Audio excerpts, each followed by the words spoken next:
തുള്ളി എണ്ണ ഇതിലടിച്ചൂല. ഇന്റെ കൂടിയിരിക്കല് നിറച്ചു സാധനം വേണം. അത് നല്ല ഹൈടെക് ആയിട്ടുള്ള സാധനം. ഒറ്റ ഒന്നാൾ തെരിയ കഴിഞ്ഞാൽ ഒരു സീലിംഗ് ഫാൻ എന്തെങ്കിലും കൊണ്ടുപോയാൽ മതി. എന്നെ കെട്ടിച്ച കുട്ടിയുടെ സീണം എപ്പോഴും മാറിയില്ല മനസ്സിലായി. ഇപ്പച്ചേ അതല്ല, നമ്മളെ അയൽവാസി അംസാക്കല്ലേ ഓല മോളെ കൂടിയിരിക്കലിന് ഒരു പിക്കപ്പ് നിറച്ച സാധനങ്ങളാ കൊണ്ടേക്കും. അംസന്റെ പേരിൽ ഒരു പിക്കപ്പ് സാധനം കൊണ്ടേക്കുന്നുണ്ടെങ്കിൽ കൊമ്പങ്കാട് തറവാട്ടിന്ന് ഒരു തമിഴോടിക്ക് സാധനം കൊണ്ടുപോകണം. അത് എന്റെ മാപ്പിളുടെ ഇടയിൽ മെയിൻ ആകാനല്ല, ഞാനും അംസിയുള്ള വാർത്ത. എന്താ കിടക്കാതെ കാര്യം പറയുന്നേ? ഓക്സിജൻ കിട്ടുന്നില്ലാന്ന് ഞാൻ തരാം. എന്റെ കുട്ടിന്റെ ശ്വാസം പോകാൻ നേരത്തെ എന്റെ കുടിക്കലുള്ള സാധനം വാങ്ങലും.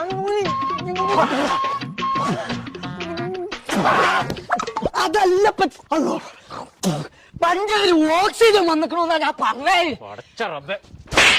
എല്ലാം എന്താ ഞാൻ ജീവൻ പോകാന്നല്ലേ വിചാരിച്ചേ? മോൾട്ടി മാറ്റോ? പോവല്ലേ? വോൾട്ട് അല്ല പോണ്ട്, നമ്മള് രണ്ടാളെ പോണ്ട്.